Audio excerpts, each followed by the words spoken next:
Untuk yang pertama, return dan resiko aktiva tunggal sebenarnya bisa dihitung dengan rumus ini.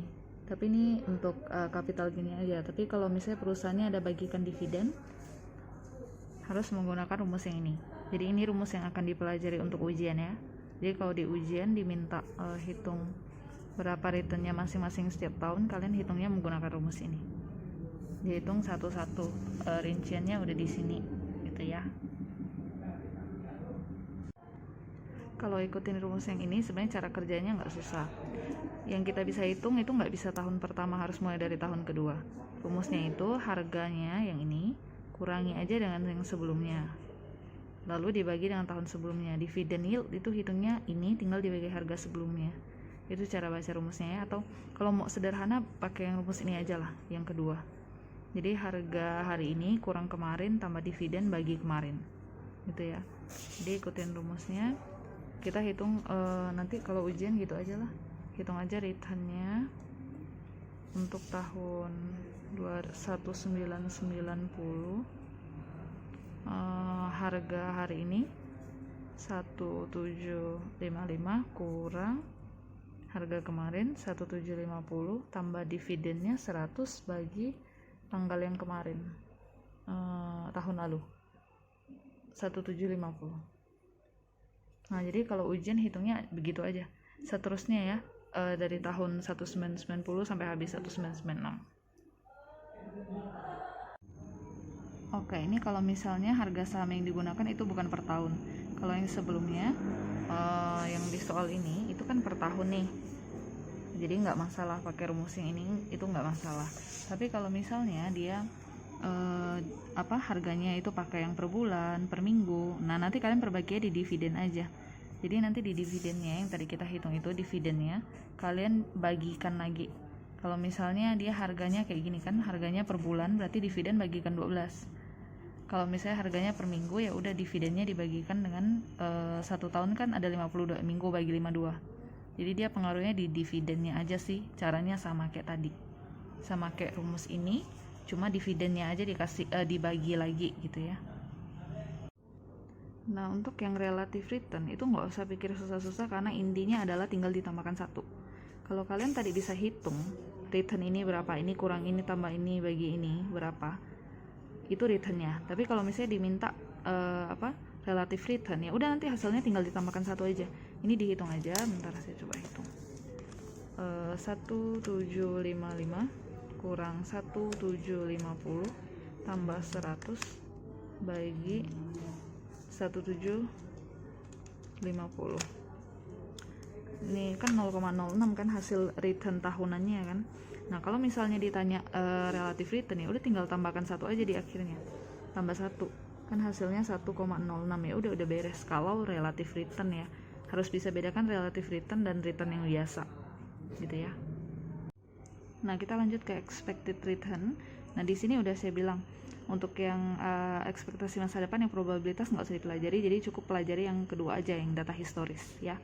Nah untuk data historis ada di 283, bentar.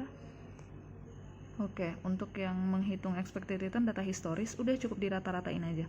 Udah saya bilang khusus ujian kali ini rata-ratanya nggak usah geometrik, aritmatika aja, selesai ya. Tinggal di rata-ratain aja, average bisa kan, tambah bagi 5, dah. Nah ini untuk yang resiko aktiva tunggal juga sama, tidak perlu pelajari yang probabilitas yang ini. Kita langsung ke data historis saja ya, bentar, ada di halaman 287. Ini rumus resiko untuk data historis. Jadi nanti kalian menggunakan ini aja. Kalau misalnya datanya historis terus diminta hitung standar deviasi, pakai rumus ini aja.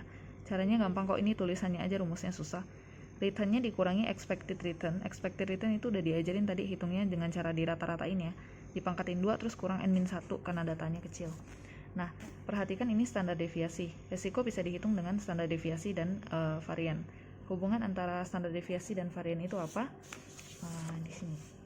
Ya. Oke. Ini udah kemarin saya jelasin juga ya di WA ya. Harusnya videonya masih di WA sih. Standar deviasi itu akar dari varian. Gitu. Jadi makanya ini standar deviasi akar dari varian. Jadi ini di dalamnya itu sebenarnya varian. rumus ini kurang ini pangkat 2 itu sebenarnya varian.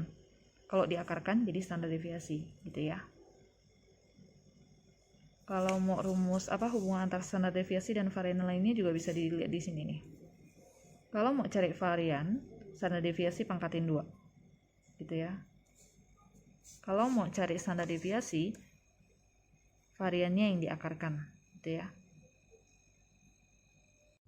Oke, karena tadi udah belajar teorinya, sekarang kita coba hitungannya. Kita coba latihan hitung untuk aktiva tunggal dulu. Cuma di sini kan dikasih 2 kan. Jadi hitung satu-satu dulu A, baru hitung B. Nah, di sini perintahnya mirip kurang lebih sama dengan UAS nanti. Tinggal cari ini rata-rata return. Rata-rata return kita nggak perlu pakai yang geometri, pakai aritmatika biasa aja. Jadi ditambah terus dibagi semua. Ini returnnya kalian tambahkan nih tiga-tiganya. Terus nanti dibagi rata sesuai periodenya. Kalau periodenya 3 tahun ya bagi 3. Kalau periodenya 10 tahun ya bagi 10. Tinggal begitu aja untuk dapat rata-rata yang ini. Yang 0,10 ini. Nah, cara hitungnya ada di halaman 321. Nah, ini untuk hitung rata-rata return. Di sini keterangannya expected return karena seperti teori sebelumnya, expected return kalau data historis emang hitungnya ya di average biasa.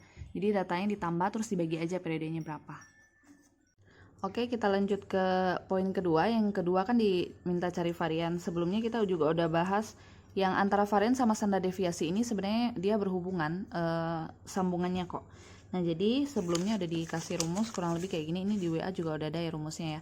Sebelumnya saya kasih rumus itu standar deviasi akar dari varian. Cuma ini akarnya dipisah, jadi pisah nomor. Intinya varian rumusnya ini. Jumlah dari return dikurang rata-rata return dipangkatin 2 terus kurang n-1. Jumlah ya, ingat. Nah, karena harus jumlah data, maka ini yang bagian atas nih kalian buat dulu di tabel. Nah, ini soalnya jadi kurang lebih gini lah ya. Nanti kalau misalnya ada soal itu kurang lebih begini, disajikan aja returnnya berapa, return A berapa, return B berapa. Jadi soalnya kurang lebih seperti ini. Jadi kalian harus hitung variannya berapa. Lalu sesuai dengan rumus varian kita tadi kan, ini kan diminta returnnya berapa kurang rata-rata return. Nah, jadi di sini kalian tambah kolom baru untuk isi yang bagian ini. Returnnya berapa dikurang dengan rata-rata return. Terus dipangkatin 2. Nah, untuk yang rata-rata return ini itu udah dihitung di nomor sebelumnya. Yang udah dirata-ratain sebelumnya dapat 0,1. Untuk cara hitungnya ini berarti nanti tinggal satu-satu aja, misalnya 0,25. 0,25 dikurang dengan rata-rata returnnya tadi 0,1. Kalau udah nanti dipangkatin 2. Terus yang ini juga sama, nanti 0,10 kurang rata-rata return 0,1 pangkat 2. Ini juga sama, minus 0,05 kurang rata-rata return pangkat 2. Nah, ini nanti harus sama dengan dihitung masing-masing hasilnya berapa gitu ya. Oke, ini udah dihitung jumlahnya, hasilnya begini kurang lebih ya. Jadi sama aja dengan di tabel, cuma saya kasih tahu aja nanti ya udah kalian buatnya sendiri gitu. Nah, kalau udah sesuai rumusnya kan, kalian tinggal tambahkan semua ini, tambah lalu bagi n-1. Ingat ya, bagi n-1. Jadi ini semua nanti kalian tambahin berapa terus dibagi n-1. Udah ada sih jawabannya juga di sini. 0, cuma dia bulatin di sini. Nah, ingat untuk ujian kita bulatkan 5 angka di belakang koma. Ditambah terus dibagi n-1. N-nya dapat dari mana? Ini 3 tahun. Jadi tinggal 3 kurang 1 dapatnya segini. Nah, ini untuk varian yang A. Terus ini baru kita kalau hitung yang A ya, saham yang A. Terus kalau minta varian yang B, ini kan di soalnya minta yang A sama yang B. Kalau minta yang B, nanti di kolomnya ditambahin lagi. Rumusnya sama begini, cuma nanti kalian ganti aja jadi B. Udah. Habis itu tinggal dikurang satu-satu seperti biasa ya. Ingat, perhatikan returnnya. Ini kebetulan sama. Kalau di ujian saya pastikan angkanya berbeda. Jadi tinggal dikurang aja. Ini kurang ini pangkat 2, ini kurang ini pangkat 2, ini kurang ini pangkat 2. Caranya di sini. Nah, kalau bisa nanti kalau ujian jangan tulis hasil akhir begini. Kan nggak tahu caranya dapat dari mana, jadi diuraikan. Jadi misalnya kayak gini kan. Kita hitung yang B nih, yang B di sini. Jadi nanti minus 0,05 dikurang tadi rata-rata returnnya 0,1. 0,1 pangkat 2, terus yang ini 0,1 kurang 0,1 lagi pangkat 2, terus yang ini 0,25 kurang 0,1 pangkat 2. Habis itu dihitung lagi hasilnya. Kalau udah nanti ditambah sama dibagi n-1 seperti ini. Udah, itu dapat variannya. Terus kalau misalnya kita mau lanjut kerja yang ketiga, standar deviasi dari A dan B tinggal diakarin aja gitu. Jadi akar dari ini berapa, akar dari ini berapa, itu nanti dapat hasilnya dari standar deviasinya. Oke, jadi ini kira-kira hasil akhirnya udah hitung varian ya, tinggal ditambahkan terus dibagi N-1. Nah, sekarang yang C tadi, misalnya standar deviasi nih. Nah, untuk standar deviasi itu kita tinggal akarkan dari varian aja. Kalau misalnya cari standar deviasi A, kalian tinggal akarkan hasil dari ini. Jadi ini berkaitan 225 berapa hasilnya. Terus yang ini juga sama, kalau mau cari standar deviasi dari yang B, diakarkan hasil yang ini juga. Ini cuma kebetulan sama, kalau untuk ujian beda ya hasilnya ya. Udah dicek kok. Oke, ini hasil perhitungannya setelah diakarkan. Nah, jadi untuk poin B dan C itu berkaitan ya, hitung dulu varian baru diakarkan. Dah begitu aja. Nah, untuk yang sisanya, untuk yang ini kovarian, terus portofolio itu dipelajari di bab selanjutnya, yaitu tentang